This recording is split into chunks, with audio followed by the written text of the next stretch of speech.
Buenas a todos, hoy vamos a hablar de las diferencias a la hora de entrenar la fuerza y la hipertrofia.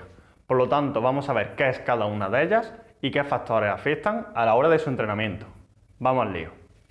Lo primero que quiero comentar sería que la fuerza es una capacidad física que tenemos como seres humanos, ¿vale? Y los animales, etc. Pero la hipertrofia es una consecuencia del entrenamiento. Por lo tanto, una se puede medir, sería, pues evidentemente, fuerza igual a masa por aceleración, y otra, la hipertrofia, no se puede medir en lo que viene a ser al instante, por así decirlo. Podemos medir, evidentemente, la cantidad de masa muscular, por bioimpedancia, que vamos ganando a lo largo del tiempo. Pero no sería una regla directa, porque dependiendo de la dieta, podríamos incluso perderla, aunque el entrenamiento sea favorable, por muchos factores, ¿ok? No podemos determinar la cantidad de hipertrofia que se genera o se deja de generar en un ejercicio, ¿vale? Por lo tanto, la fuerza sí podemos medirla. Y básicamente para medirla está la masa, que serían los kilos, ¿vale? En este caso. Los tipos de fuerza serían la máxima, de resistencia, explosiva, etcétera, ¿vale? Pero nosotros nos vamos a basar en la fuerza máxima, ya que hablamos muchas veces del deporte del power, de culturismo, etcétera. Por lo tanto, por el otro lado, por la hipertrofia, tenemos dos tipos, sarcoplasmática, sarcomérica, esto un poquito para que lo entendamos. Esto sería la hipertrofia, la generación, ¿no?, de elementos no contráctiles en el músculo, y esta sería de elementos contráctiles, es decir, de fibras musculares. Por otro lado, tenemos que la fuerza, ¿vale?, se basa en generar tensión mecánica, y esto se consigue de 1 a 6 repeticiones, es decir, en unas repeticiones donde movemos más peso, mientras que en la hipertrofia vamos a depender de dos variables, que sería el estrés metabólico y el daño muscular. El estrés se genera entre 6 y 12 repeticiones y el daño muscular entre 12 y 20, ¿vale? Para que lo tengamos claro. Entonces, a lo largo que avanzamos en las repeticiones, va bajando el peso, evidentemente, que podemos meternos en estas repeticiones en cualquier ejercicio. Y dependiendo, pues, de estas repeticiones, tenemos, pues, la tensión mecánica, se da menos repeticiones, estrés metabólico y daño muscular. Todas ellas generan hipertrofia, pero ahora vamos a ver en qué medida.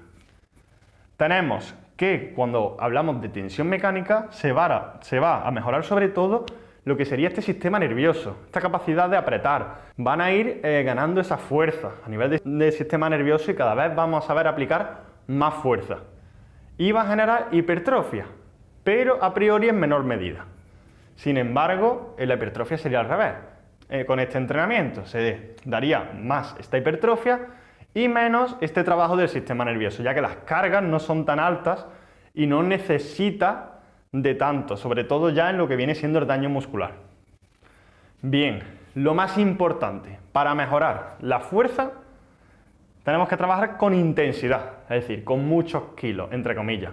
Siempre dejando, pues, en recámara, ¿no? Pero por estereotiparlo, llevarlo al extremo, con intensidad, ¿vale? Sería la variable que marca la fuerza, mientras que la hipertrofia va a venir determinada del volumen, que lo vamos a medir en tonelaje total.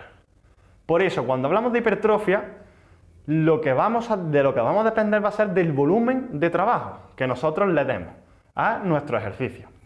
Mientras que de fuerza máxima vamos a depender de esa repetición máxima, de ese peso que podamos meter a X repeticiones de entre 1 y 6, es lo que marcará nuestra fuerza real.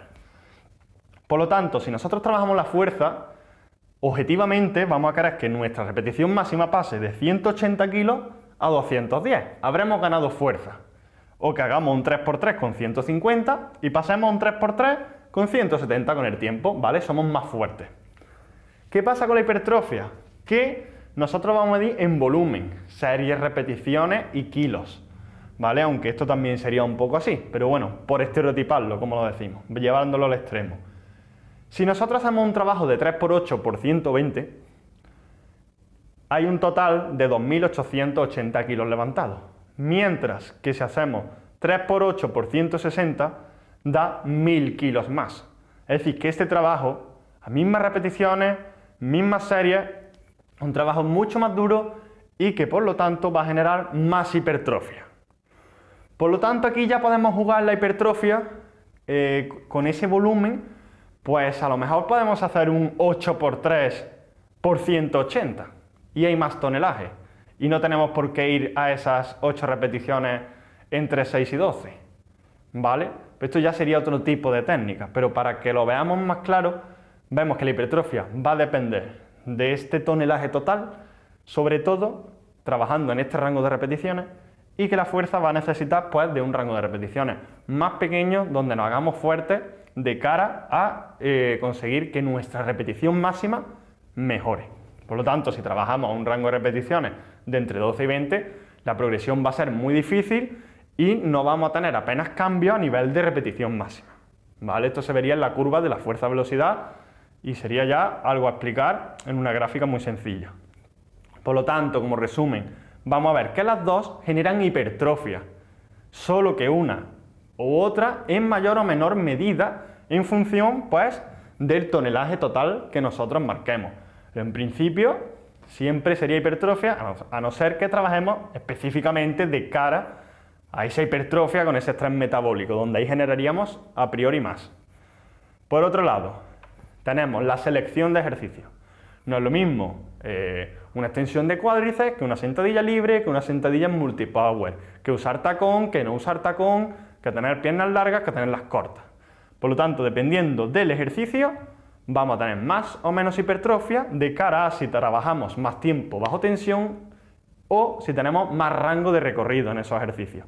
Por lo tanto, de cara a hipertrofia, estas dos variables sería conveniente incluirlas. Por último, pues tenemos también las repeticiones dentro de esa selección de ejercicios. No va a ser lo mismo hacer 10 series de una que hacer 3 de 8, como hemos dicho anteriormente, 5 de 8, 3 de 10, etc. ¿Vale? También tenemos otras herramientas de hipertrofia más avanzadas, pero que no estamos hablando de ellas, que podríamos incluir.